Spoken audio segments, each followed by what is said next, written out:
ogene busubu ayini okeka na esebano okeka busubu ayi we watakila ijidi ebube obonyanu enamu jawo orogu no bara misi oye kanando igbedo ogene o wari kejo tese keni tese kambo jitu amoni enwana egusi ndi na tachi mnandi aya iyeze kwali nkobi makobodo kio otogo chisco ewere nuwa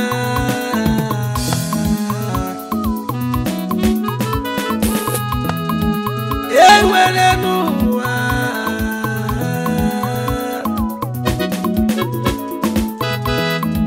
milili lenyi kambaku na tologodo okekwe yo mumenu okekwe yo mumenu alele neno bele manu mwachi gozila gozi buna munde awo ndogo no barbisio e omono nando kiseje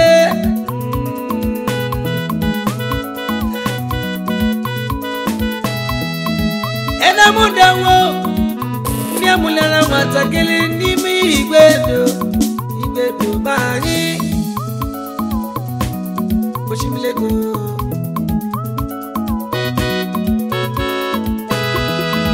ena munda wo ndi amulana watakeli oburo na nando imi igbedo wasina molo mani omuli boga bono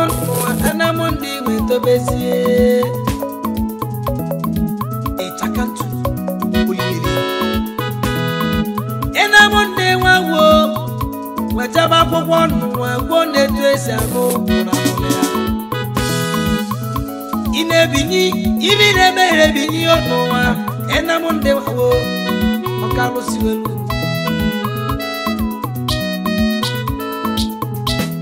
ena monde wawo obele mawe bini enu wawe chomi bogalo wawe chomi bogalo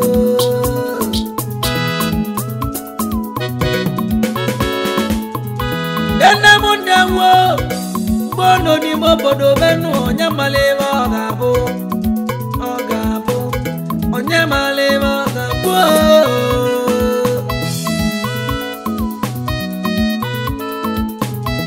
ena munda wo tababobo ya nenu wa toti ogalo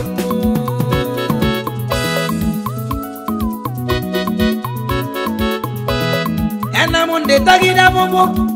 Utena sumaroko apoja kona lubili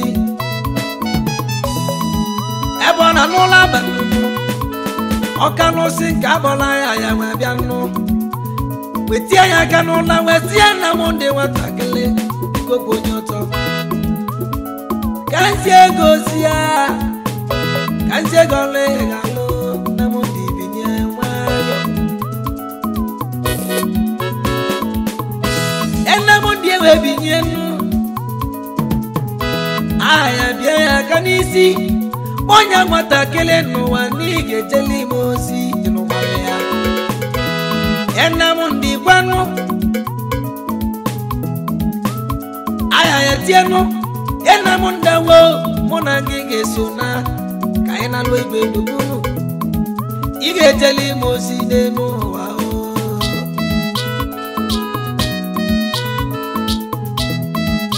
mundi we kwalono nyana yaya we kwakwano we bula baba baza moto wona tigwe dubai ena monde we lucie we kwachiri na college kesu be banye gutsabacha eba hugo bisi ebi onu we bebe dibi anwayo ena mundi bili sie babu we binyenu we no na wano so no na kwalenu chaka binyenu arobina ko we josia no bona mundi na monda wo anyege wiwe kaina no banye kai lolo kai balamba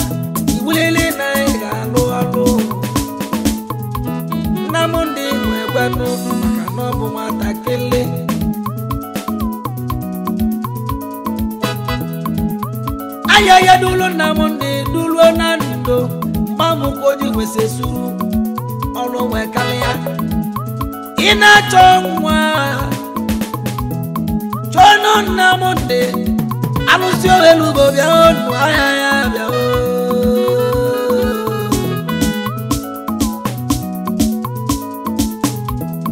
omone nazo chichi neno wa mono namundago na alusio elugo aya ya nao aya ya na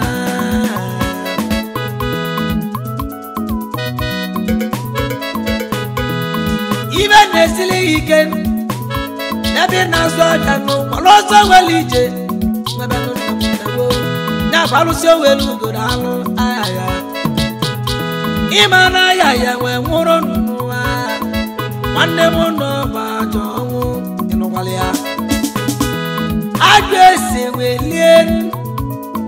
nwanne m nya butela yara ya we nworo omona nugahe oloso welije ogwulo ya ka obia no nya ba alusi anyi jeje mba nuwa na eza no se wanine worldwide eza no se wanine worldwide alusio na nyaraki alusio na nyugo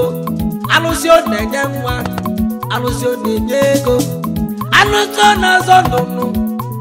ena mundawo wata kilichibo na nyano wa wetu ni gozi nisi jisika na ya demao inowalia mili lilenyi kambe kuna tokula kada wanne ogwe yo momene mililei kambe kuna tokula kada wanne mu ogwe yo mepute tuma buntono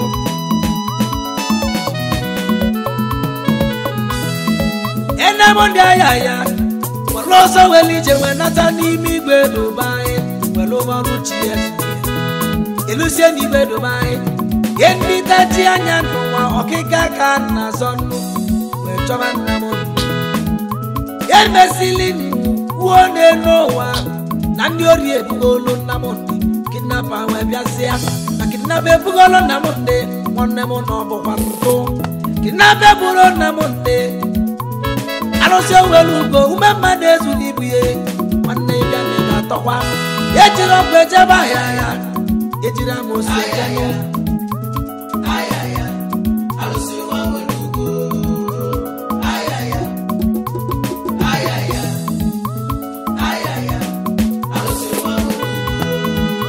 Resili ikene noa maloso welite ono na mondawo alusio welugo bia oda support agenu obona na tagamus nenowa maloso welite bia ibulu na mondawo oga support agenu ene mondawo ogwaro kika na sodefa ogwo kika na sodefa ina ya nyano wakati mu yala nike bolivo geli achano de watalia I wanna connect His Excellency Dr. Nnamdi Nwawe Udokuna Baramisio na Dala Ojimiri Ezalo sindi bonina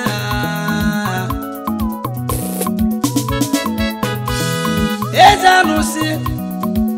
worldwide udogbo aya na aluso na nyande aluso na nyike o dinolea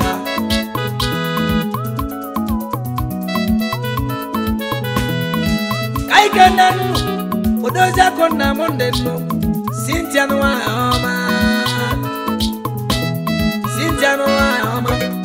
ojugo wa ya bia onu wa negade no walea ojugo wa ya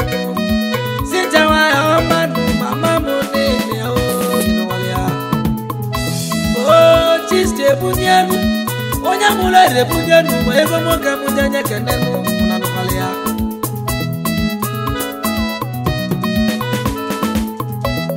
kai kene no dozi akonya kebuwa ujunwa mwa uwe okuri nwayanu village asego dalu onyocha mekuri odike nene akwa onyocha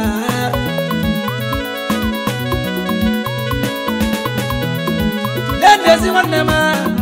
adamu neniao tobechuku ojiji mawe dalu chisoro ganalege enolia ikile gwada adamu ne dorama ezawa ya dao abamola mumo tobechuku ojiji yao neniao ikile gwada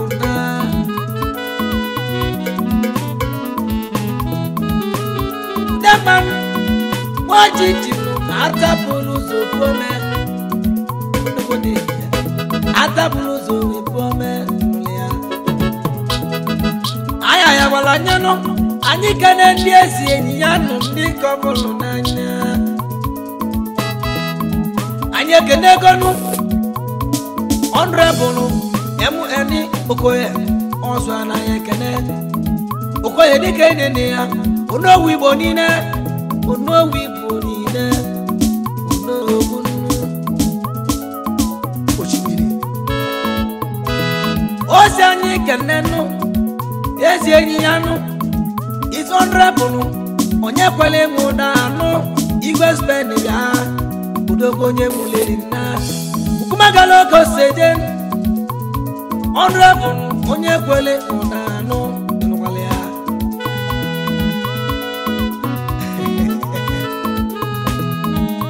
aluso welugo zanyi kenenu Israelis igwe jambili ekwoba onye mulero kebobia udogo ne ngade nwale ya mali kejeje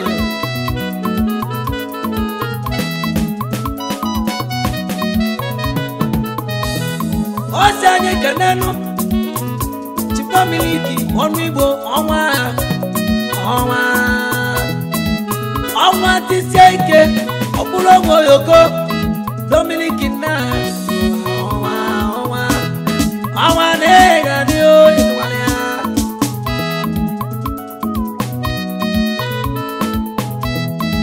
anyị kedego adem nwanne m mmiri na-ezoro ara na nasa inezolo igbo inezolo wa nine nuwa dogo na nasa badalo burimili inezo kwezo wanne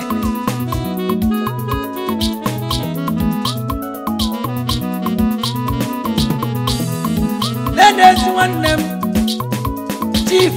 anumba udogo nene ya anumba nuwa nwa diegu udogo nene ade anumba ngowa di ego de olabala owanusa ego sede anumba odike dalo ngowa di ego dalo na ekene ayaya senyi kenne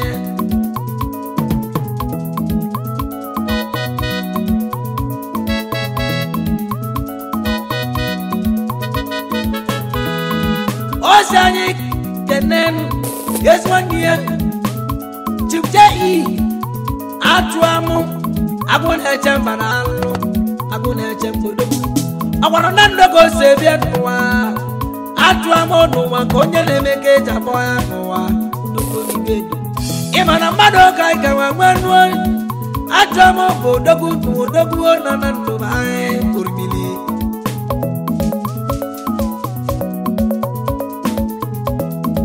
kedede swanama engweli bogu igwa dambili nando ko sejenu igwa dambila nando ki sejenu emoli mogu nao primilo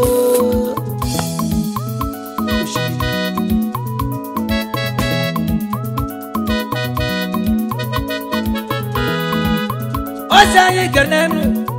chinedu wako nuche iyoji na iyoji no wa iyoji ndibo dine odagu chief chinedu wako nuche iyoji na yekenego iyoji na yekenego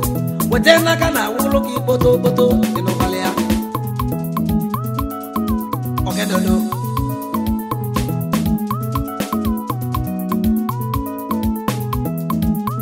kenegon chief okumefu na nneli atigodogu no wantachabo kisi webia atigodogu abogwide kisi da okumefu dodogu okumefu na na o bayabala anyi kulo ne no wa na nde jula ju wande mu ge waten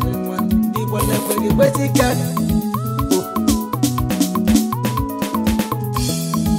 anyi je kenezienu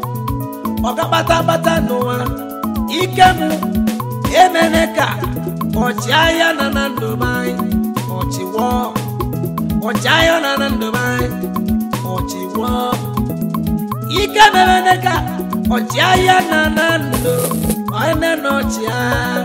ochiwo odogu ochia inachio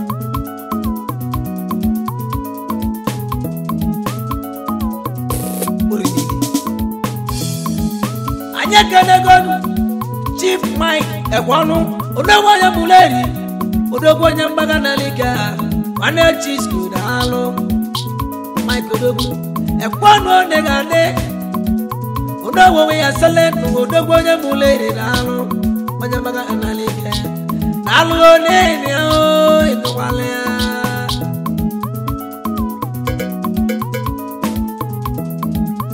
Madoka ikawewe Kenan Chief August Eze Udogu na guleri na Osno Udogu Akachi ofon kwa Udogu na guleri bae August Dikebia Di St. Augustine Udogu na guleri Akakiji ofon Aya ya swakere yo Urimili Anya Kenegonu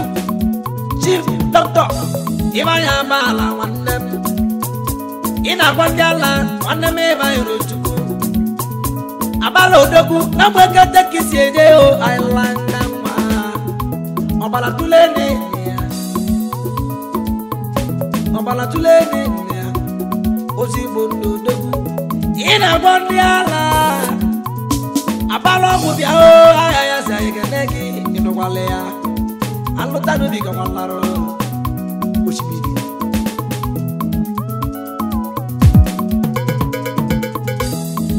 Aya si anyeno Anyi kenenu Ichi ako mwafonu Udogo na nyone chado Okwadoko seje Ichi ako mwafonu Udogo na nyone chado Mwafonu na nyone chado Inowalea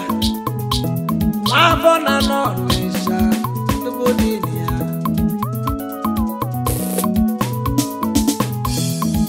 Aya yesi anyeno anyi kene nobi obi ofuge seyeye nani seyeye bia seyeye odogo nanuke seyeye odogo nanuke odogo konye melo geda boya to seyeye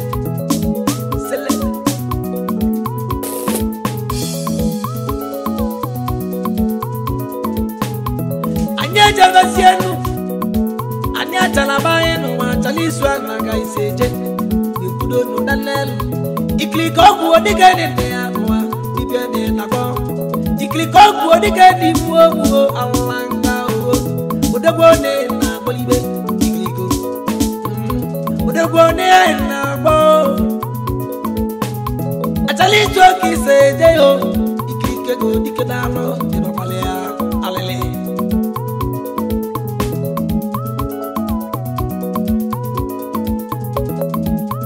Kenegon Chief Ejike Akwabanu Unowa ya Odogu Ano Odogu Eto seni Nuwa Ogun ke musilimu ayi Odogu Ogun ke musilimu ayi Uwe musi awe wechiri Yamu Chieman Ichie na ya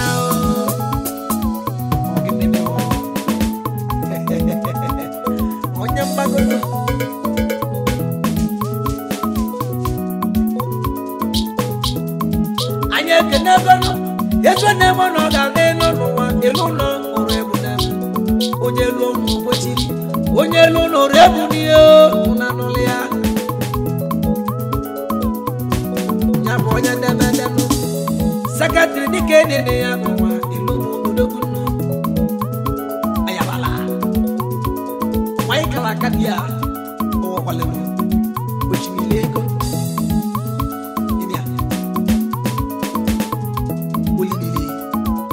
Neje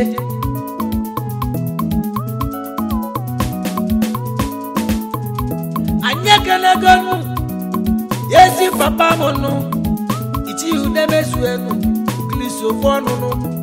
ukiliso dike nene ya enole ya ya bezi papa nke na tata no atata ni gwedonu tukwu busodogu nwa ni gwedonu kisi webe ya Bagi kulu numbe kulu bonde vyo kalala no yemuale ya. Ikolo be di abubu mejo no kalala no no. Onye chego ge pepte vyo yemuale ya. O Kristo wono no.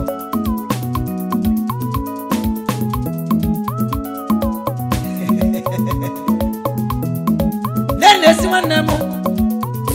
Ike mu noroka atu de bo rodoku. Atu ni di nebu. Ajo ne bora o ajo ne bora o inu wale ya ajo no inu wale ya anya kele gonu chief mokedo manu bon odogo ne manu bon aya sanyi kele kino oye mule kele loge igwe de jokuku aloro ne gade no mado banwo odogu made go le li bienu okeke na Spotify anya kene gonu chikwo bu onu ngene dikene ne anwa ebebe no go belo gasi biye bene no wanu oshimili na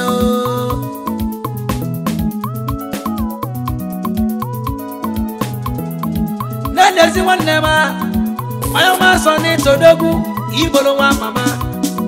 komanda ya odogu komanda na dikene ne ya kwa akana kwebe to too much for you krokotonko soni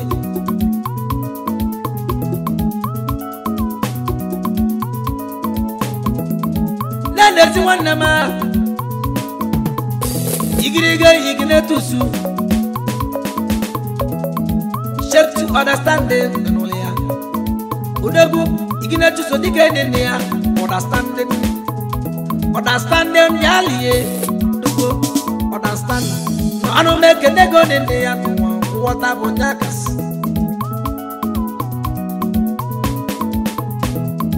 Nandezi wanem iku na uche chukunu aku marolom tenu iku na uche chukunu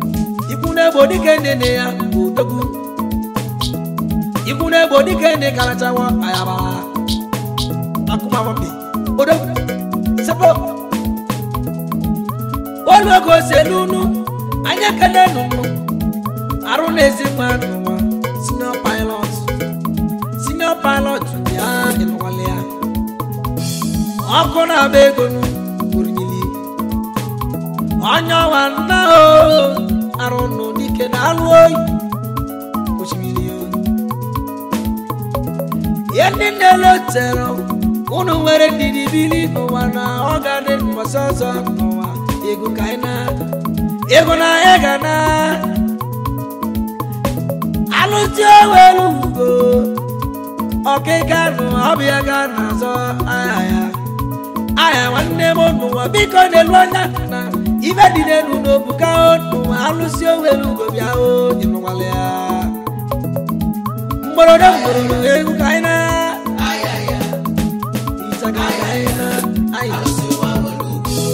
Kailo tenu ngai na masowele kunu na neti wanne mu engineer iba yoro chukwu kubo aka na lwego de mmanwa ala anyi wannam odogba edon anyi dike dike aka na lu na egwu dị mma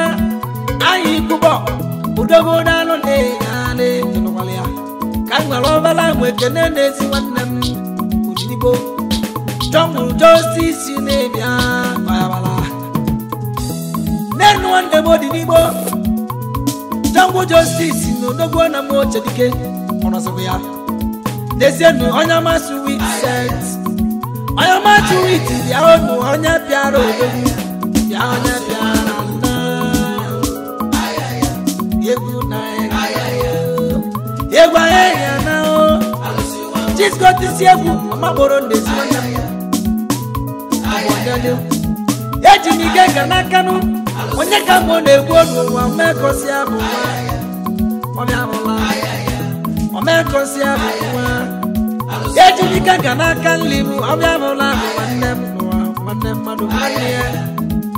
onya bola go egwu na ega na